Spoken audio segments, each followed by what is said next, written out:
I want to say that in the current political context, I am only answerable to two entities. One, my party leader, Musalia Mudavadi, and the people of Kakamega.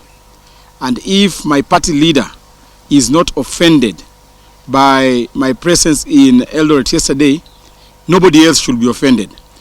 Nobody else should mourn more than the bereaved. We are in the political season of looking for friends. Today you saw my party leader working with Honorable Sakaja in Nairobi, with His Excellency, the former governor of Kiambu, Honorable Kabogo. The other day he was looking for friendship with the Speaker of the National Assembly. We are in the season of looking for more friends, and therefore people should not be offended when they see members of ANC going around this country looking for friends.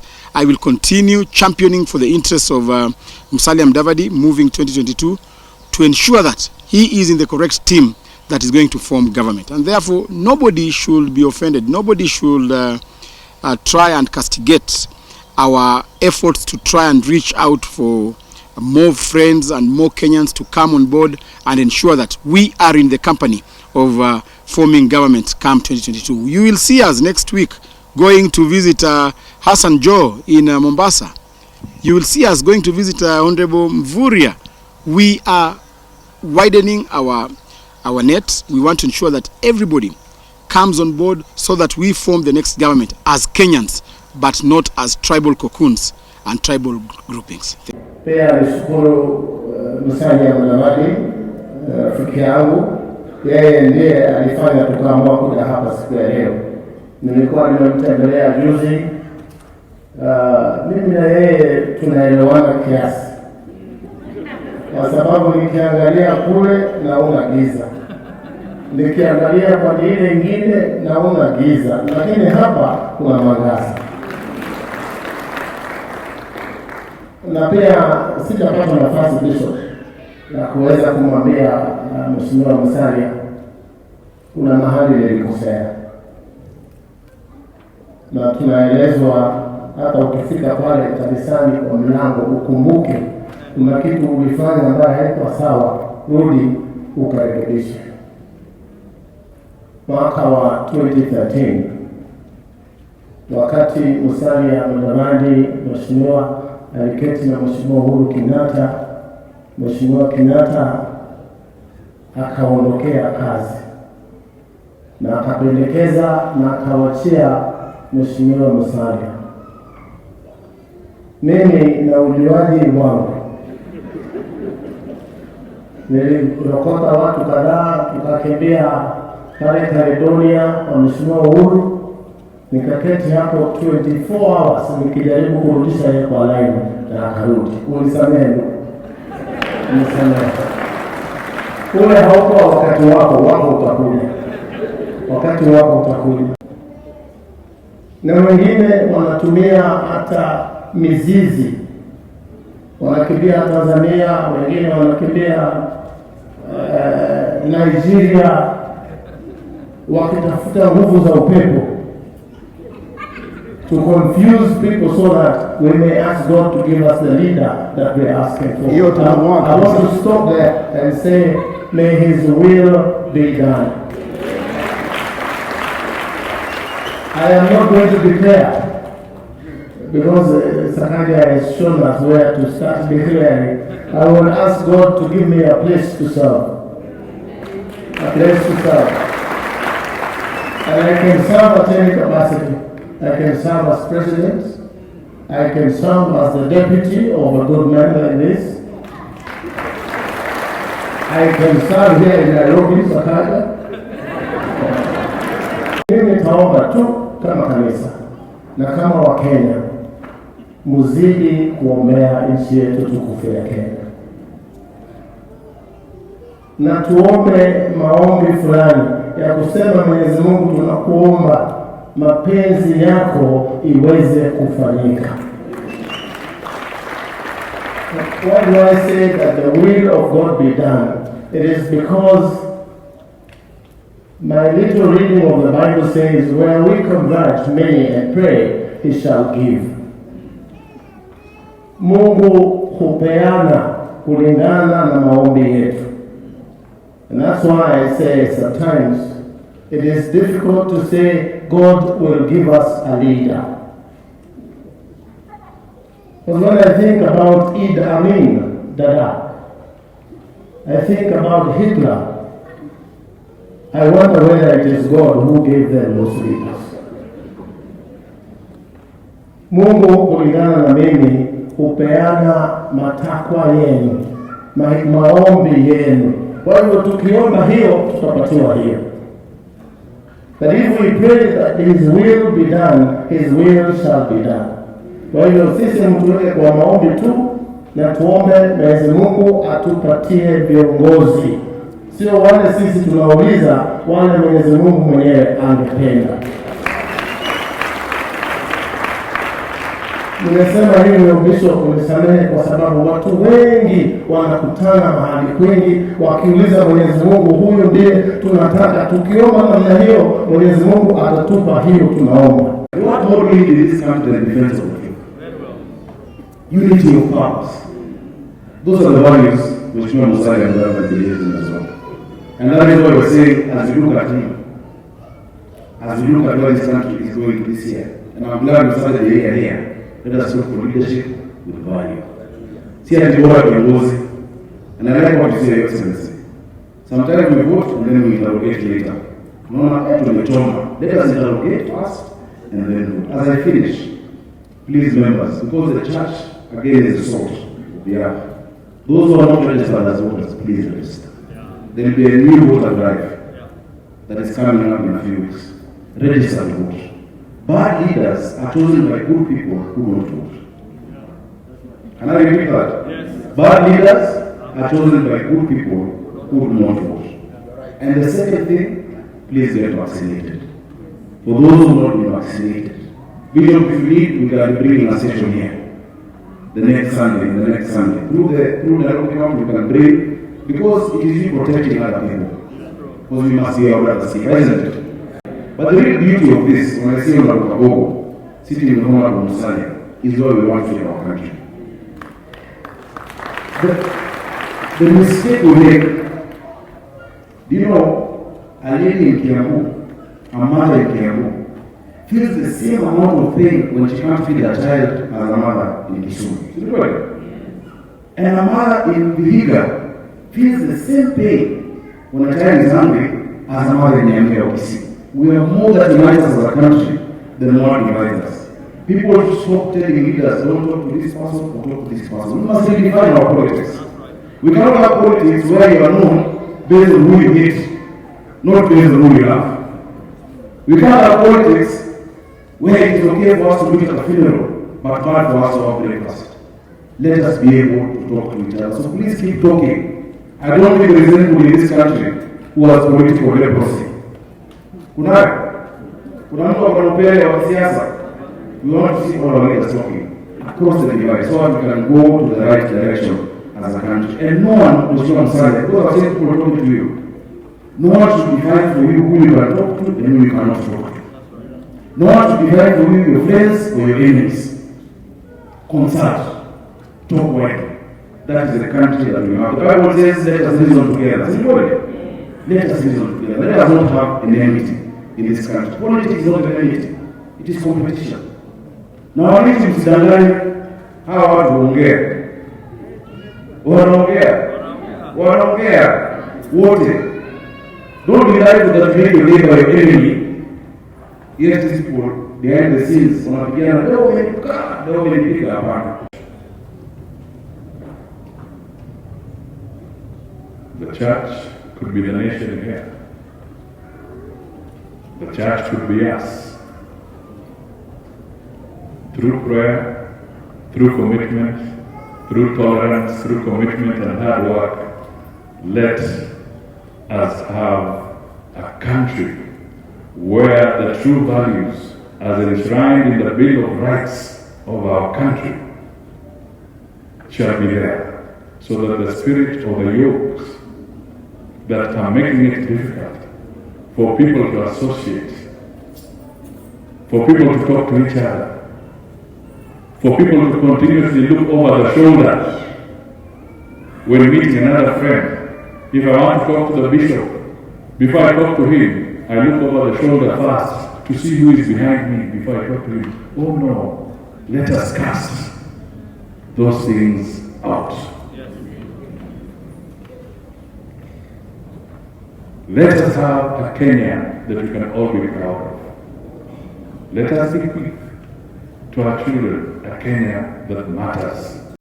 Good politics sometimes calls for you not to get excited when you see a crowd.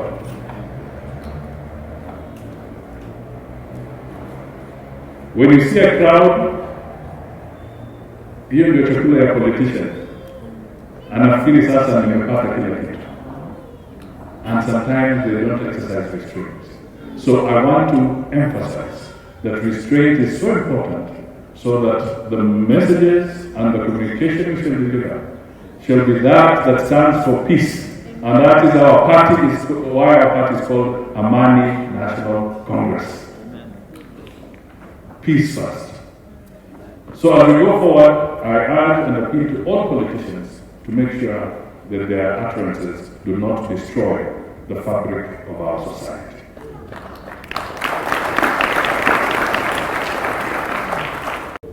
I want to offer myself in the service of the people of Kenya. And I can only say through the will of God and through the ballot is the route that I want to seek to serve the people of Kenya. And that will be our calling, and the church is the bulwark in this. The church is the leader, it's the bulwark. Don't be stand-as-by. Don't be stand-as-by. If we have made mistakes, can the church ask itself, did it keep quiet when they saw things were going wrong? Were they in a position to do something? Were they able to communicate something? Let God guide us all, and let God guide Kenya. Let us choose leaders that will help us move forward. And I want now to revert to the Isaiah. The first one is the spirit of wickedness, part of which I have addressed just now. The second one is the spirit of heavy burdens.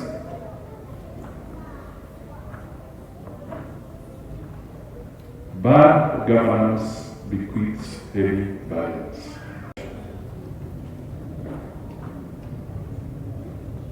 The church could be the nation here. The church could be us. Through prayer, through commitment, through tolerance, through commitment and hard work, let us have a country where the true values as enshrined in the Bill of Rights of our country shall be there, so that the spirit of the yokes that are making it difficult for people to associate, for people to talk to each other, for people to continuously look over the shoulder when meeting another friend. If I want to talk to the bishop, before I talk to him, I look over the shoulder first to see who is behind me before I talk to him. Oh no, let us cast those things out. Let us have a Kenya that we can all be proud of. Let us bequeath to our children a Kenya that matters. Our Constitution, through God, gives us an opportunity on August 9th to make a difference. Let us make that difference. The other burden is the oppression. Mbona mnalazimishwa kupigia mtu fulani ama mama fulani ama mzee fulani ama kijana fulani? Kwani Mungu aliweka matope kwa vichwa vyetu ama aliweka ubongo? Kama aliweka ubongo, tutumie hiyo nafasi kuchagua viongozi ambao tunataka, lakini tusitumbukize kura yetu kwa kiongozi ambaye tunalazimishiwa.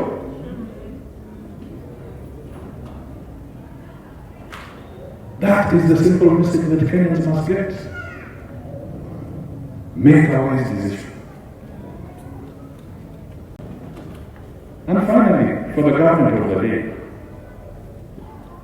we have seen losses of lives in London. 3 died, I think a few days ago, or last night or the day before. Now another 12 lives have been lost. We have seen the tension in Laikipia, people losing lives. We have seen mysterious disappearances of our young men and women without trace in this country. We are seeing demolitions in Uhuru.Raila without prior and proper arrangements on how they shall be resettled and compensated. Ladies and gentlemen, we want to make it clear to those in charge of the security instruments of our country, please do not get obsessed with the succession game. Succession shall be through the ballot. Please give Kenyans security and guarantee them security. Because we are seeing a situation where it seems the security organs are not dwelling too much on the politics of the day, on who is right in front of the government and who is wrong in front of the government, who should succeed and who should not succeed. Gentlemen, that is not the job of the security elements. The security elements must guarantee security to each and every individual, big or small. The one you like or you don't like. The one of your creed or not your creed. All Kenyans must be guaranteed security. And we call upon the security agencies, please move away from the succession game and focus in guaranteeing security for all Kenyans. That is the truth. Mwananchi anafuliza pale chini na serikali inafuliza huko juu kwa serikali zingine. Governments do not have their own money. Governments raise money through taxation and then they can borrow. But I must tell you, because this is the year that you must speak to the truth and vote for the truth and vote for what is correct. The more debt we have, the more tax you pay.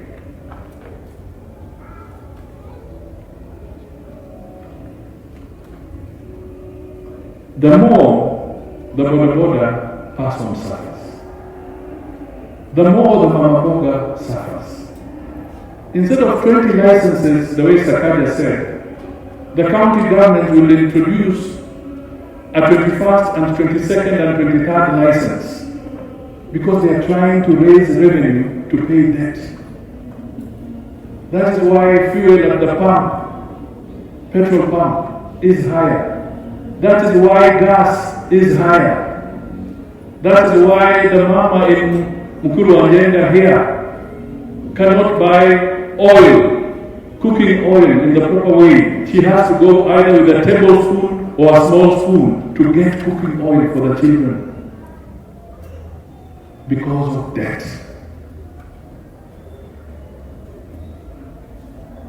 Because of that debt.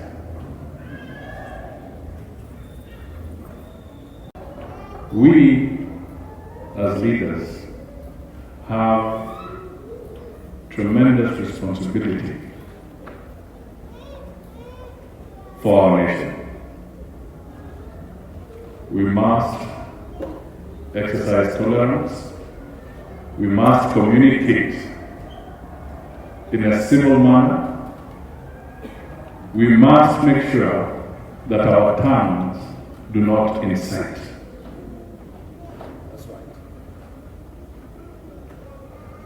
As I stand here, in 2007, 2008 elections, I want to remind Kenyans that as the team leader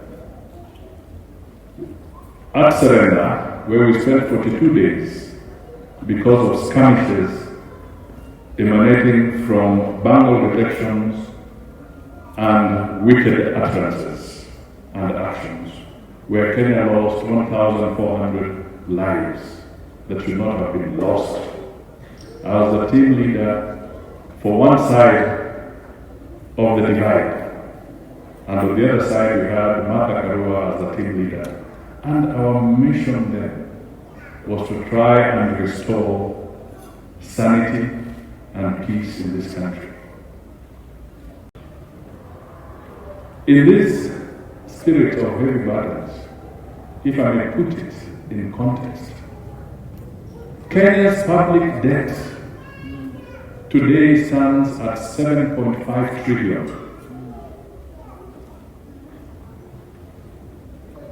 Kenya's GDP is 11 trillion. So our public debt, deni la umma,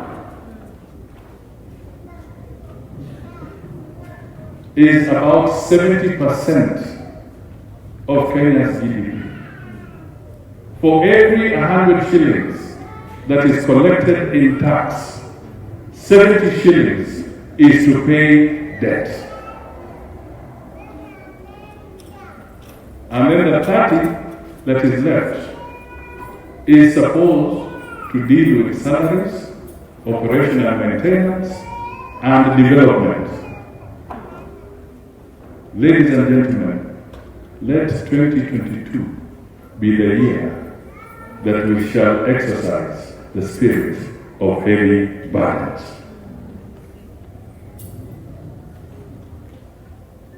And do not be cheated. I repeat this. Do not be cheated that the heavy public debt does not affect you. Because this is what we are told. Ninyi mnafuliza pale chini na serikali inafuliza kwa serikali zingine. And we want to condemn some talks that are going on. I heard some people, I think specifically Mheshimiwa Linturi, talking about Mudavadi. That is a terrible language coming from a leader. Our constitution allows us to work, to stay and live anywhere in the Republic of Kenya. And we should respect our constitution. Because we are talking. We are talking to each other. And as leaders, we should be open so that we may seek God's guidance in getting the next leadership of the country. I know you people have been saying there are two horses, or this is a two-horse race, and I want to tell you it is not. It is by the will of God that Kenya will get good leadership, and we should pray for good leadership. And I think those of us who think alike, those of us who are leaders and not politicians, we should seek God's guidance to be able to lead Kenya as leaders, not as politicians. Political movement is happening, but we want to reiterate to urge our colleagues, to urge politicians, to urge our friends who are out there looking for votes, to remember that this country is the only country we have. There is no Kenya B. That we must be careful about our statements and our sentiments, that we must not get excited when it comes to addressing issues, that we must keep our country together. We must keep our country as one.